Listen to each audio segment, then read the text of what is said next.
Hey kiddos, hope you're doing well.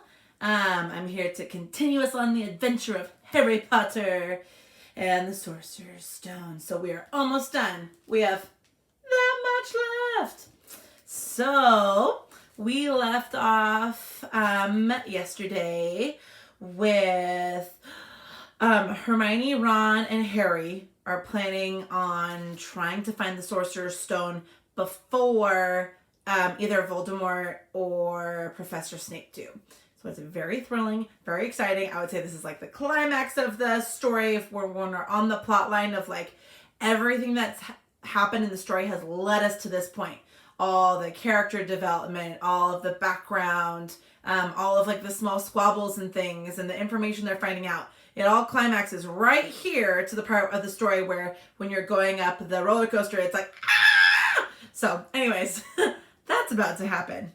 So we left off halfway through chapter 16, where Hermione and Ron have told Harry, like, okay, we're going to help. We're going with you to find the Sorcerer's Stone. So, dun, dun, dun. Here we go.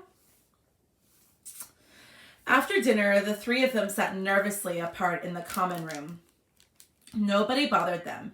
None of the Gryffindors had anything to say to Harry anymore, after all. This was the first night he hadn't been upset by it. Hermione was skimming through all her notes, hoping to come across some of the enchantments they were about to try to break. Harry and Ron didn't talk much. Both of them were thinking about what they were about to do. Slowly, the room emptied, and people drifted off to bed. Better get the cloak, Ron muttered as Lee Jordan finally left, stretching and yawning. Harry ran upstairs to their dark dormitory. He pulled out the cloak, and then his eyes fell on the flute Hagrid had given him for Christmas. He pocketed it to use it on Fluffy. He didn't feel much like singing. He ran back down to the common room. We'd better put the cloak on here to make sure it covers all three of us. If Filch spots one of our feet walking along on its own... What are you doing? Said a voice from the corner of the room. Neville appeared from behind an armchair, clutching Trevor the Toad, who looked as though he'd been making another bid for freedom. Nothing, Neville, nothing, said Harry, hurriedly putting the cloak behind his back. Neville stared at their guilty faces. You're going out again, he said. No, said Hermione. No, we're not. Why don't you just go to bed, Neville? Harry looked at the grandfather clock by the door. They couldn't afford to waste any more time. Snape might even now be playing Fluffy to sleep.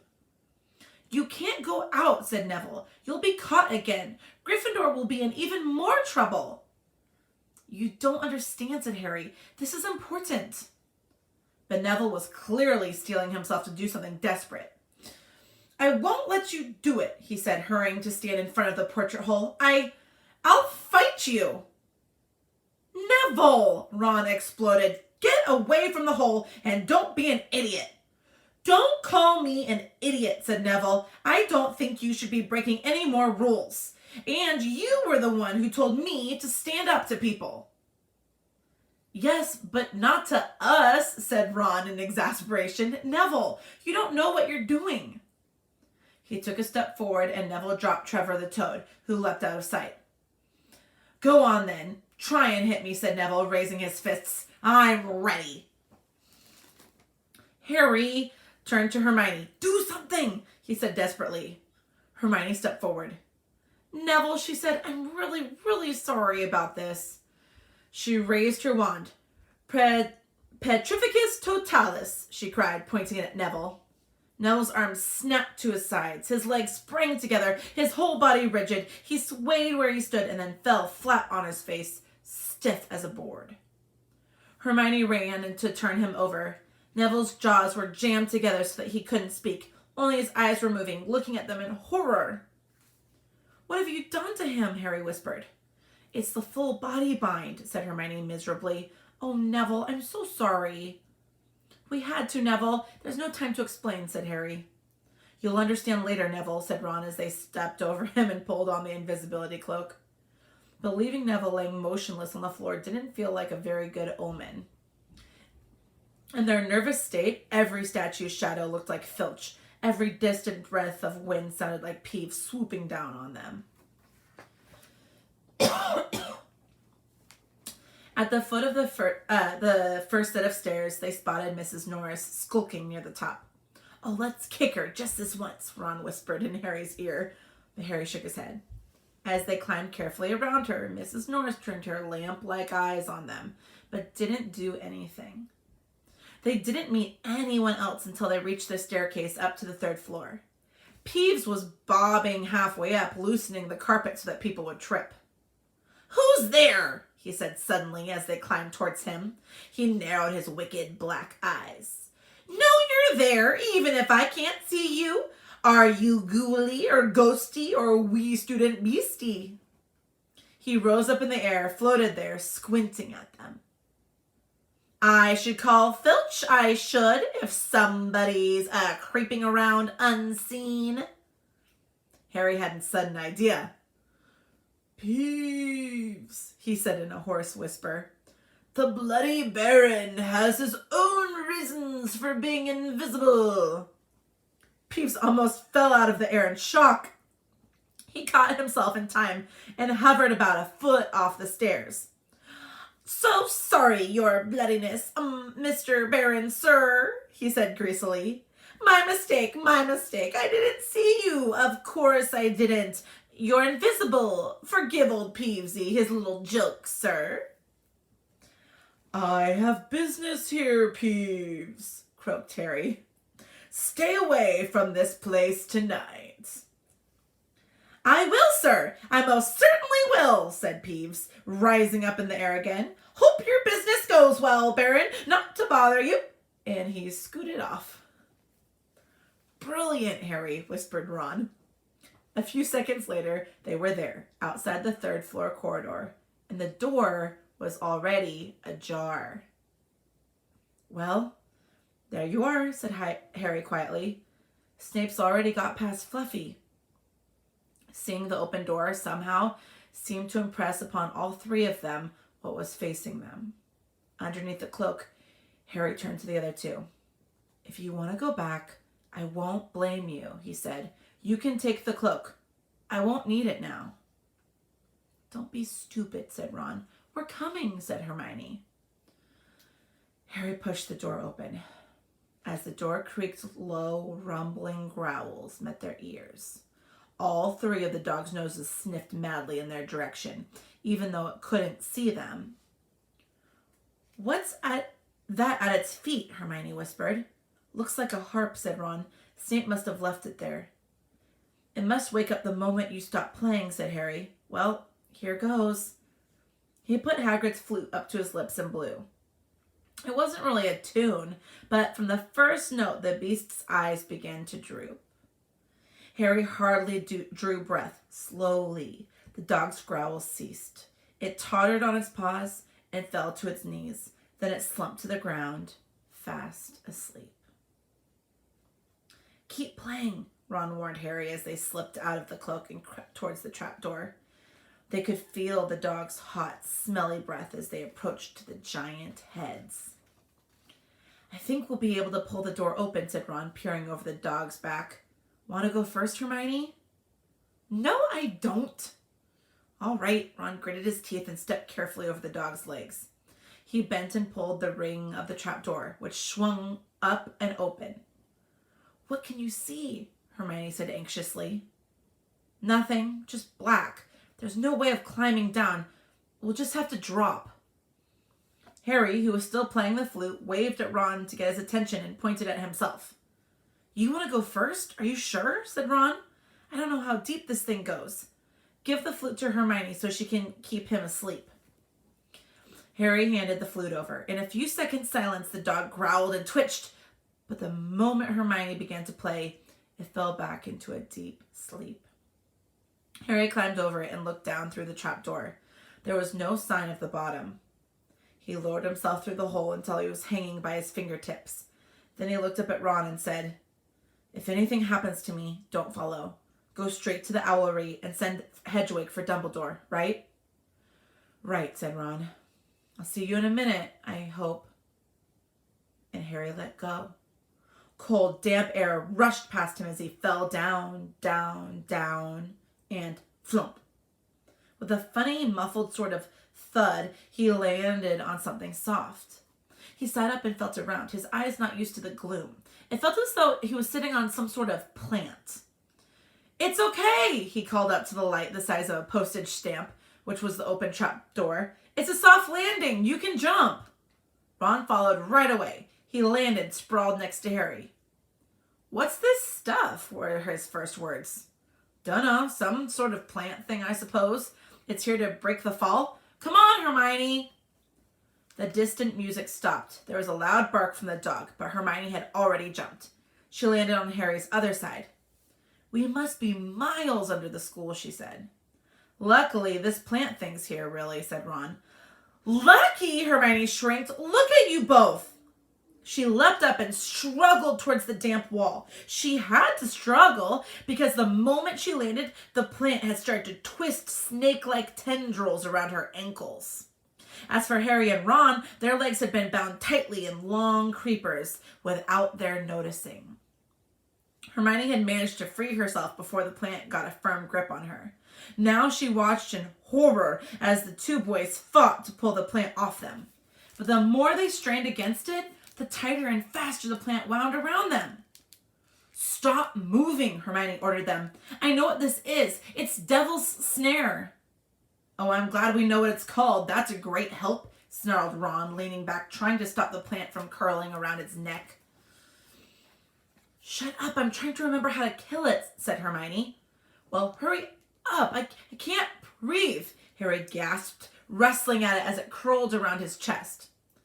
Devil's Snare, what did Professor Sprout say? It likes the dark and the damp.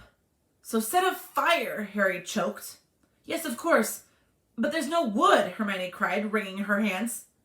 "Have you gone mad?" Ron bellowed. "Are you a witch or not?" "Oh, right," said Hermione, and she whipped out her wand, waved it, muttered something, and set a jet of the same bluebell flames she had used on Snape at the plant. In a matter of seconds, the two boys felt the loosening its grip and cringed away from the light and warmth.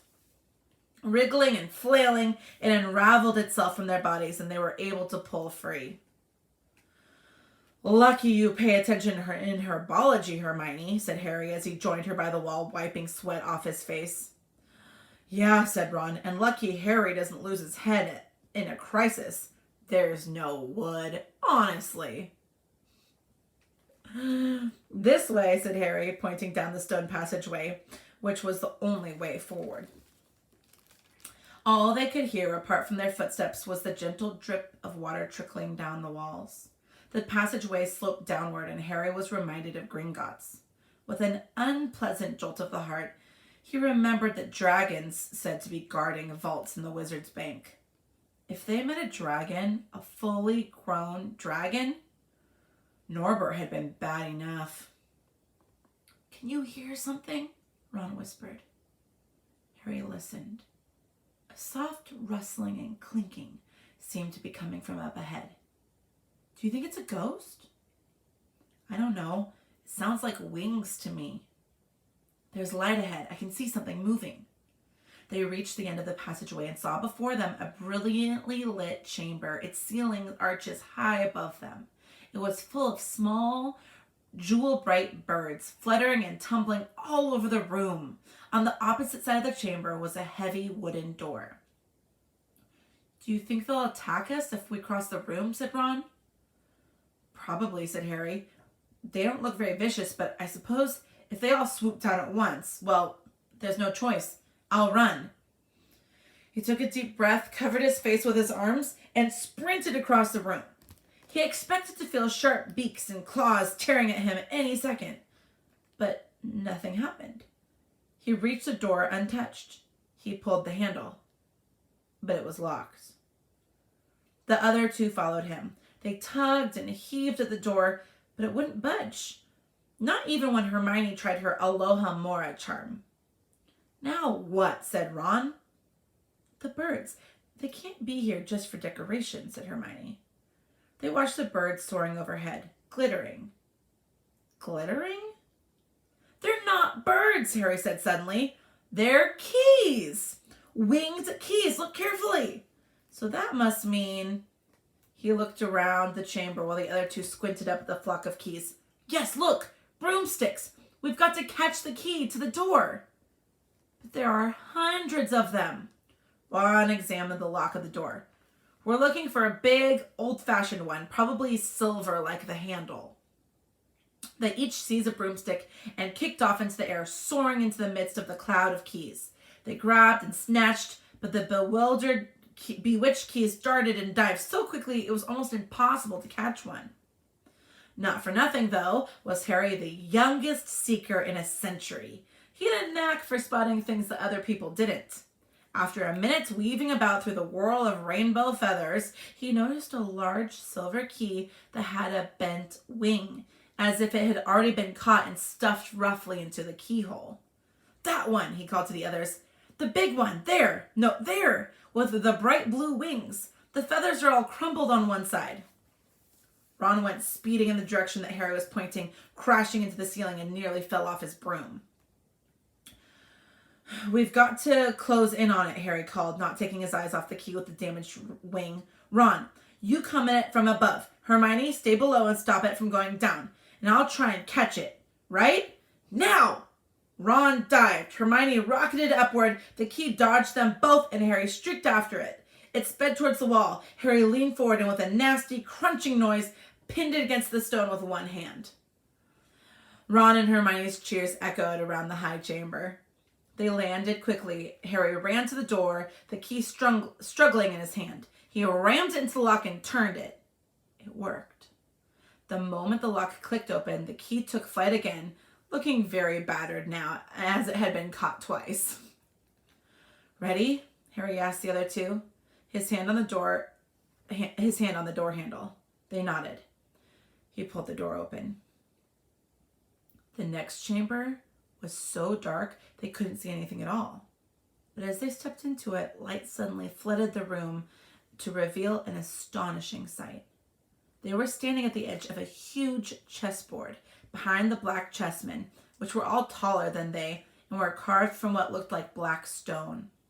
Facing them, way across the chamber, there were white pieces. Harry, Ron, and Hermione shivered slightly. The towering white chessmen had no faces. Now what do we do? Harry whispered. It's obvious, isn't it? Said Ron. We've got to play our way across the room. Behind the white pieces, they could see another door. How? Said Hermione nervously. I think, said Ron, we're going to have to be the chessmen. He walked up to a black knight and put his hand out to touch the knight's horse. At once, the stone sprang to life. The horse pawed the ground, and the knight turned his helmeted head to look at Ron. Do we, have to join you to get across? The Black Knight nodded. Ron turned to the other two. This needs thinking about, he said. I suppose we've got to take the place of 3 of the black pieces. Harry and Hermione stayed quiet, watching Ron think. Finally, he said, Now, don't be offended or anything, but neither of you are that good at chess. We're not offended, said Harry quickly. Just tell us what to do. Well, Harry, you take the place of that bishop, and Hermione, you go next to him instead of that castle. What about you? I'm going to be a knight, said Ron. The chessmen seemed to have been listening, because at these words, a knight, bishop, and castle turned their backs on the white pieces and walked off the board, leaving 3 empty squares that Harry, Ron, and Hermione took. White always plays first in chess, said Ron, peering across the board. Yes, look. A white pawn had moved forward 2 squares. Ron started to direct the black pieces. They moved silently wherever he sent them. Harry's knees were trembling. What if they lost? Harry, move diagonally 4 squares to the right. Their first real shock came when their other knight was taken. The White Queen smashed him to the floor and dragged him off the board, where he lay quite still, face down. Had to let that happen, said Ron, looking shaken. Leaves you free to take that bishop, Hermione. Go on.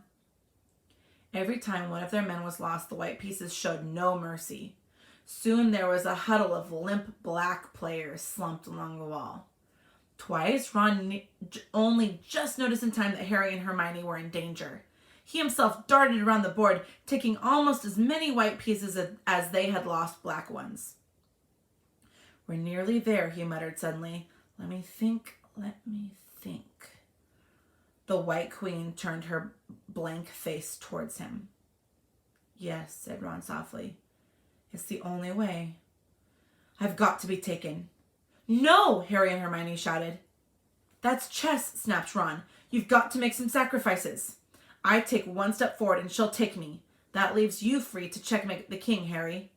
"But do you want to stop Snape or not?" "Ron, look! If you don't hurry up, he'll already have the stone." There was no alternative. "Ready?" Ron called, his face pale but determined. "Here I go. Now, don't hang round once you've won." He stepped forward. The White Queen pounced. She struck Ron hard across the head with her stone arm, and he crashed against the floor. Hermione screamed, but stayed on her square. The White Queen dragged Ron to one side. He looked as if he'd been knocked out. Shaking, Harry moved 3 spaces to the left. The White King took off his crown and threw it at Harry's feet. They had won. The chessmen parted and bowed, leaving the door ahead clear. With one last desperate look back at Ron, Harry and Hermione charged through the door and up the next passageway. "What if he'll be all right," said Harry, trying to convince himself. "What do you reckon next?" "We've had sprouts. That was the devil's snare. Flitwick must have put charms on the keys. McGonagall transfigured the chessmen to make them alive, which leave Quirrell's spell and Snape's." They had reached another door. "All right," Harry whispered. "Go on." Harry pushed it open. A disgusting smell filled their nostrils, making both of them pull their robes over their noses. Eyes watering, they saw, flat on the floor in front of them, a troll, even larger than the one they had tackled, out cold, with a bloody lump on its head.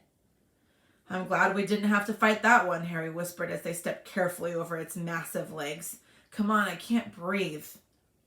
He pulled open the next door, both of them hardly daring to look at what came next. But there was nothing very frightening in here, just a table with 7 differently shaped bottles standing in a line. "Snapes," said Harry. "What do we have to do?" They stepped over the threshold, and immediately a fire sprang up behind them in the doorway. It wasn't ordinary fire either. It was purple. In the same instant, black flames shot up in the doorway leading onward. They were trapped. "Look!" Hermione seized a roll of paper lying next to the bottles. Harry looked over her shoulder and read it. "Danger lies before you, while safety lies behind. 2 of us will help you, whichever you would find. One of us 7 will let you move ahead. Another will transport the drinker back instead. 2 among our number hold only nettle wine. 3 of us are killers, waiting hidden in a line. Choose unless you wish to stay here forevermore.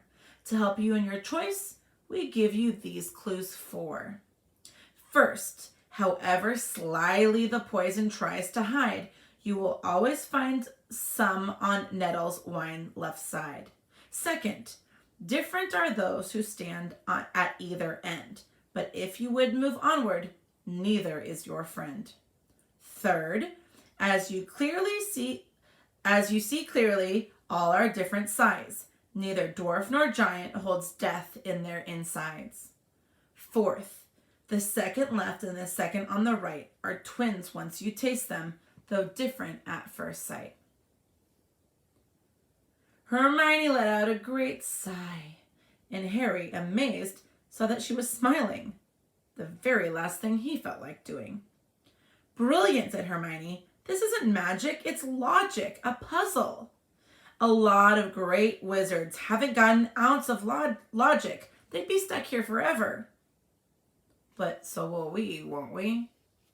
"Of course not," said Hermione. "Everything we need is here on this paper. 7 bottles. 3 are poison, 2 are wine. 1 will get us safely through the black fire, and the other one will get us through the purple." "But how do we know which to drink?" Give me a minute. Hermione read the paper several times. Then she walked up and down the line of bottles, muttering to herself and pointing at them. At last, she clapped her hands. Got it, she said. The smallest bottle will get us through the black fire towards the stone. Harry looked at the tiny bottle. There's only enough for one of us, he said. That's hardly one swallow. They looked at each other. Which one will get you back through the purple flames? Hermione pointed at the rounded bottle at the right end of the line. You drink that, said Harry. No, listen. Go back and get Ron. Grab brooms from the flying key room. They'll get you out of the trapdoor and past Fluffy. Go straight to the Owlery and send Hedwig and Dumbledore. We need him. I might be able to hold Snape off for a while, but I'm no match for him, really. But Harry, what if you know who is with him? Well, I was lucky once, wasn't I? Said Harry, pointing at a scar. I might get lucky again. Hermione's lip trembled, and she suddenly dashed at Harry and threw her arms around him. Hermione! Harry, you're a great wizard, you know? I'm not as good as you, said Harry, very embarrassed as she let go of him. Me, said Hermione. Books and cleverness. There are more important things, friendship and bravery and... Oh, Harry, be careful. You drink first, said Harry. You are sure which is which, aren't you? Positive, said Hermione. She took a long drink from the round bottle at the end and shuddered. It's not poison, said Harry anxiously. No, but it's like ice. Quick, go before it wears off. Good luck. Take care. Go! Hermione turned and walked straight through the purple fire. Harry took a deep breath and picked up the smallest bottle. He turned to face the black flames. Here I come, he said, and he drank the little bottle in one gulp. It was indeed as though ice was flooding his body. He put the bottle down and walked forward. He braced himself, saw the black flames licking his body, but couldn't feel them. For a moment, he could see nothing but dark fire. Then he was on the other side, in the last chamber. There was already someone there. But it wasn't Snape. It wasn't even Voldemort.